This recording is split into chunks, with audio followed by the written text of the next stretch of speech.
కొత్త సాంప్రదాయం సార్ ఇది. మంత్రులు రిప్లై ఇవ్వట్లేదు, మెంబర్స్ ఇస్తున్నారు, గౌరవ విప్లు ఇస్తున్నారు. ఇది కొత్త సాంప్రదాయం మోపైంది. అధ్యక్ష, నేను ఒకటే కోరుతున్నాను, వారికి ఇంత ఆవేశం అవసరం లేదు అధ్యక్ష. మైక్ ఇవ్వండి, తప్పకుండా వారు మాట్లాడాలంటే సావధానంగా మాట్లాడమనండి.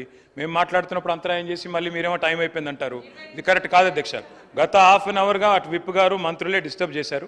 దయచేసి మీరు నాకు సమయం ఇవ్వాలి అధ్యక్ష. ట్రైనింగ్ లేదని ఎందుకన్నాను అధ్యక్ష? నేను ఒకటే కారణంతో అన్నా. ఇవాళ విప్లు మాట్లాడినా, మంత్రులు మాట్లాడినా సమాచార లోపంతో మాట్లాడుతున్నారు అధ్యక్ష. గౌరవనీయ మంత్రి గారు అంటారు డబుల్ బెడ్రూమ్ ఇల్లు ఎక్కడ కట్టినారు? మనం కూర్చున్న హైదరాబాద్లోనే 1,00,000 డబుల్ బెడ్రూమ్ ఇల్లు కట్టినాం.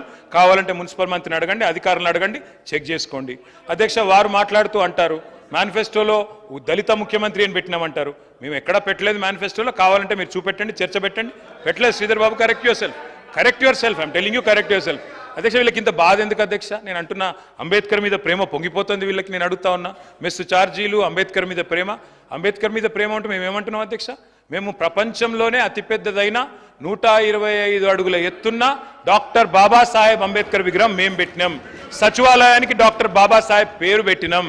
మీకు మొన్న ఏప్రిల్ 14 నాడు ఆ 125 అడుగుల ఎత్తున్న అంబేద్కర్ విగ్రహానికి కనీసం పూలు జల్లే సంస్కారం కూడా లేని ప్రభుత్వం ఇది. వాళ్ళు మాట్లాడితే ఎట్లా అధ్యక్ష? నేను అడుగుతా ఉన్నా ఇంకొక మాట. నేను ఏమన్నా అధ్యక్ష? హాస్టల్ ఈ మంత్రుల రన్నింగ్ కామెంటరీ ఏంది అధ్యక్ష? మైక్ ఇవ్వండి సార్, మైక్ ఇవ్వండి. వాళ్ళకి ఏం పద్ధతి సార్ ఇది అధ్యక్ష? నేనేమంటున్నా అధ్యక్ష? మెస్ ఛార్జీల గురించి మాట్లాడుతున్నారు అధ్యక్ష. వీళ్ళ విచిత్రం ఏంటంటే వీళ్ళకి పాపం తెలియదు. కాంగ్రెస్ పార్టీ ఏదో నిన్ననే ఆకాశంలో చూడిపడ్డట్టు, ఇదివరకు లేనట్టు 50 ఏళ్ళు ఈ దేశాన్ని నడిపింది, రాష్ట్రాన్ని నడిపింది మీరే కదా. ఈ సమస్యలన్నిటికీ, శతకోటి సమస్యలకు మీరు కాదా మూలం? ఇలా మీరు మాట్లాడితే ఎట్లా అధ్యక్ష? మెస్ ఛార్జీలు ఎంత పెంచినామో సభ్యులకు తెలియదు. మా ప్రభుత్వంలో ఎవరు దండం పెట్టాల్సిన అవసరం లేదు, దరఖాస్తు పెట్టాల్సిన అవసరం లేదు, ధర్నా పెట్టాల్సిన అవసరం లేదు. ఇవాళ మేము మెస్ ఛార్జీలు పెంచాం. మీకు చేతనైతే ఇంకా పెంచండి, మేము వద్దంటలేదు కదా. దళిత బంధు గురించి మాట్లాడారు. నేను అడుగుతున్నా అధ్యక్ష, 75 ఏళ్లలో భారతదేశ స్వాతంత్రానంతరం 75 ఏళ్లలో ఏ ముఖ్యమంత్రి కానీ, ఏ ప్రధానమంత్రి కానీ ఒక దళిత కుటుంబానికి 10 లక్షల రూపాయలు ఇవ్వాలన్న ఆలోచన కేసీఆర్ వచ్చేదాకా చేసిండు అధ్యక్ష. మరి ఇలా వీళ్ళు మాట్లాడితే ఎట్లా అధ్యక్ష? నేను అడుగుతా ఉన్నా అధ్యక్ష, I'm saying it with utmost sincerity అధ్యక్ష.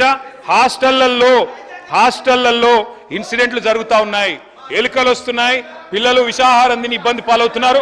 గౌరవ మంత్రి గారికి, డిప్యూటీ సీఎం గారికి హౌస్ ఆర్డర్లో పెట్టండి సార్. డిప్యూటీ సీఎం గారికి పంపండి, దయచేసి చూడమని చెప్పండి.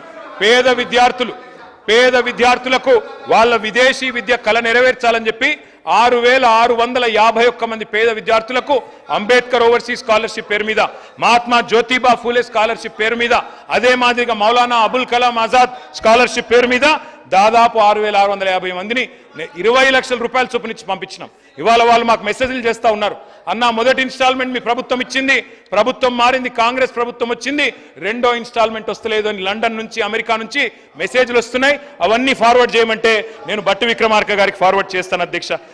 మీరు చెప్పారు మీకు నిజంగా దళితుల మీద ప్రేమ ఉంటే నేను అడుగుతా ఉన్నా, మీరు చెప్పారు దళిత బంధు కాదు, అంబేద్కర్ అభయ హస్తం తెస్తాం, 10 లక్షలు కాదు 12 లక్షలు ఇస్తామన్నారు. 10 పైసలు కేటాయించలేని మాట వాస్తవం కాదా? ఈ బడ్జెట్ లో మీకున్నదా ప్రేమ? ఉన్న దళిత బంధు చెక్కులే ఆపుతున్నారు.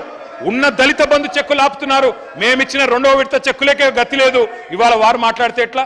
I request deputy chief minister, I request finance minister, sir I humbly request you మీరు దయచేసి అంబేద్కర్ అభయ హస్తం అని మీరు ఏదైతే చెప్పారో 12 లక్షల రూపాయలు ఇస్తామని చెప్పారు. ఇవాళ దళిత జాతి మొత్తం మీ వైపు చూస్తూ ఉంది. మీరు ఆ ఉన్నతమైన సీట్లో కూడా కూర్చోవాలని నేను ఆశిస్తా ఉన్నా. మొదలు నా ప్రసంగమే దాంతో మొదలు పెట్టినా. అందుకే నేను అంటా ఉన్నా, బట్టి విక్రమార్కన్నా దయచేసి మీరు 10 లక్షలు కాదు 12 లక్షలు ఇస్తామన్న మాట నిలుపుకోండి, రీఅప్రోప్రియేట్ చేయండి. అవసరమైతే వేరే కాడ కోతలు పెట్టండి. అనవసర ఆర్భాటాలకు, అనవసర పేపర్ ప్రకటనలకు పోయిన దానికంటే ఓ 10 దళిత కుటుంబాలను బాగు చేసే ప్రయత్నం తప్పకుండా చేయండి అని చెప్పి, రీఅప్రోప్రియేట్ చేయమని చెప్పి నేను కోరుతా ఉన్నా అధ్యక్ష. I represent Sircilla. సార్ గంట సేపు వాళ్ళు మాట్లాడి ఇది ఏం సార్, ఇది అప్రోప్రియేషన్ సార్, ఇది నడపండి సార్ 12 దాకా. మేము వద్దంటున్నామా sir? Let me speak sir. Interrupt చేసి మళ్ళీ ఇట్లా చేయడం కరెక్ట్ కాదు సార్.